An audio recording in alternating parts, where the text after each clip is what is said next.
Welcome back to our FuturePlus Bitesize episodes. I'm very pleased to be joined by Poppy again, and we thought it'd be really useful to dig into some of your background. You were in recruitment before this, but a quick question for you, Poppy. What did you notice about sustainability hiring from a recruiter's perspective? And can you sort of share how you felt that process went? Yeah, absolutely. So for context, it was sort of about 2.5 years that I was in the sustainability side of recruitment hiring. And that was the biggest sort of change that I noticed, was the shift and the sheer increase in volume of recruitment hiring. I think in the last 2 years, you've seen so many new companies popping up, be that a clean energy company or an industrial decarbonisation company or anything, to be honest. And I think that this amount of companies that are sort of popping up and AI is coming into it, the sheer amount and volume of roles and the increase by far was the biggest change that I noticed. And I think that also it started with just a sustainability consultant, which could mean a variety of things to a variety of different companies, to having salespeople that are focused on sales or focused on climate.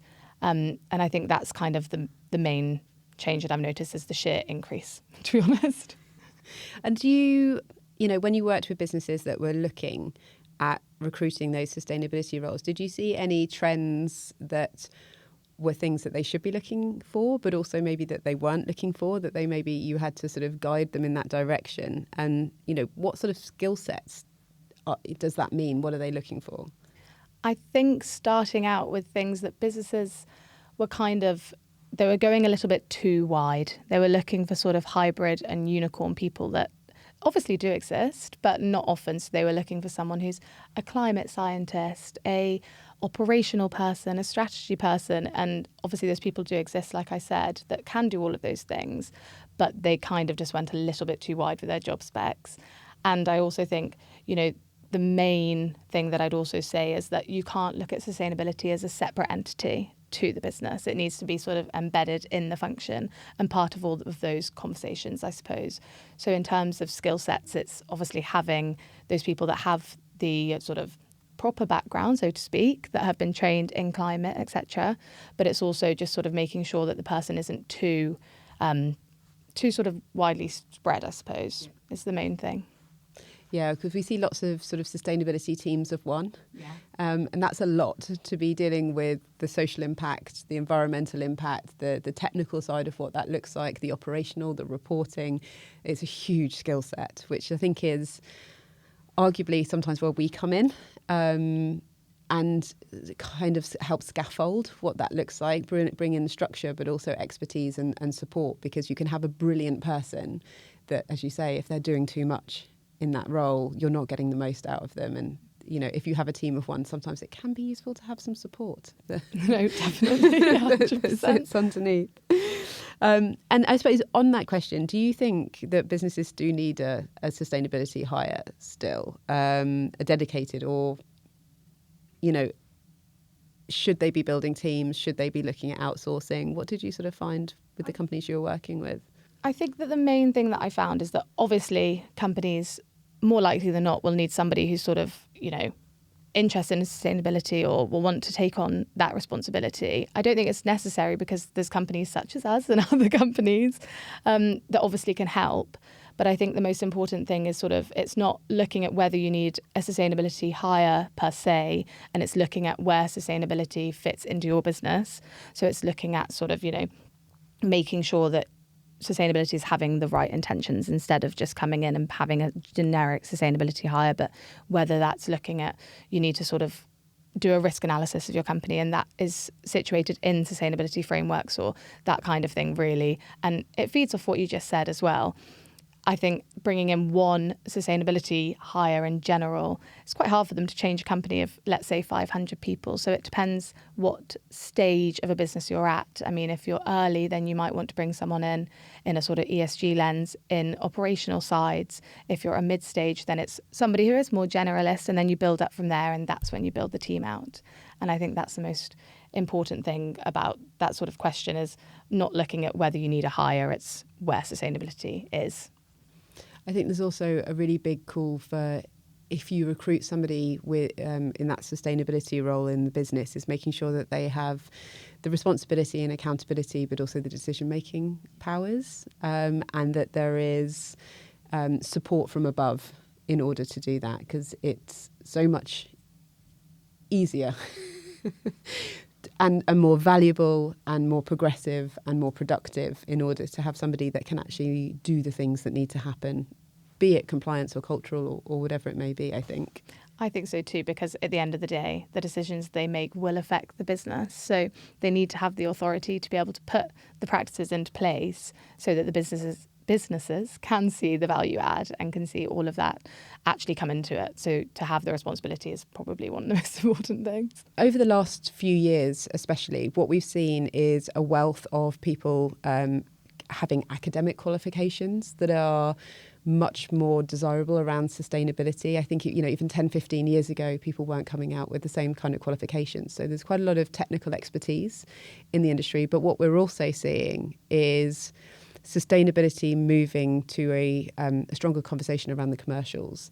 And that is two very different skill sets. And can you talk a little bit about that?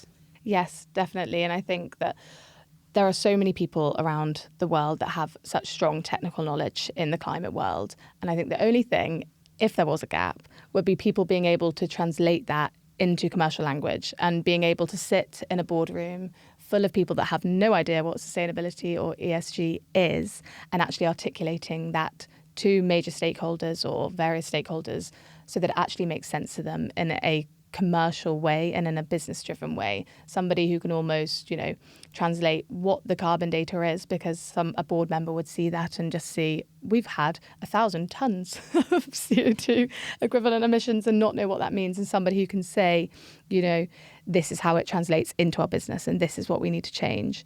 And I think that's kind of the most important thing, is sort of making sure that communication is clear and it's not filled with jargon and it's actually making it understandable in sort of layman's terms. Yeah, I think that's really key to be able to bring the insights and the intelligence, not the data. It's got to tell a story, and then being able to understand what the impact it will have on the business, both positive and negative. I suppose it's that double materiality, right? What impact are we having, but also what impact will be had on us if we do or don't make these decisions. And I think having a bit of a risk lens over it is multi-skilled. And as you say, you need a requirement around generalism, or at least be a little bit of a generalist, I think, even with those technical skills. And if a business was thinking about what it's going to do around its sustainability, and it's umming and ahhing about whether it needs outsourced support like FuturePlus, or whether it should bring in a sustainability role into the business, where would you tell them to sort of start if they're at those very earlier stages? I think it does kind of feed back into the last question, in the sense that I think you have to look at where you need it to fit into the function, because it could be in a compliance one. You could be at a company that's slightly larger and needs to start looking at sustainability legislation, or it could be looking at costs, or it could be looking at supply chain. And I think you have to look at that first, and that's where you need to go. And I think more often than not, you just need to ask for help, and you do need to go almost to outside specialists or outside companies and say, hi, we're thinking of doing this. Do you think we need to hire somebody, or are there other ways that we can get this help and support? And they do exist, obviously. But I think that's the most important thing, is sort of realizing what you need and working backwards from there, rather than just trying to fill a gap. Yeah, absolutely. I think one of the slightly more interesting roles that we've had with a few companies now is being part of the recruitment process. Yeah. So we can help businesses in a variety of different ways, all the way through to sort of acting sort of head of sustainability. But we also have a pretty good idea. If you don't know what you need, we found it to be quite useful. We can guide what that role looks like and the kind of skill sets that you will need. So it's something that FuturePlus has taken on a few times now, pretty successfully. Luckily for us and the companies and those being recruited. But I think sometimes if you don't know, if you're unknown unknowns, sometimes it can be useful to bring in somebody that is doing this every day as their bread and butter, like ourselves. Exactly, and it's having that fresh perspective, an outsider's perspective, exactly as you said, to realise, you don't want to put a square rod in a what's that saying? That's Square the peg, one. round hole. You don't want to put a square peg in a round hole. So having somebody who does understand it and, like you said, kind of as a magnifying glass as to what you need, I think is so important and really, really is an added value. Amazing. Oh, thank you ever so much, Poppy. And if you've got any more questions or would like to join the conversation, you can find us at www.future-plus.co.uk.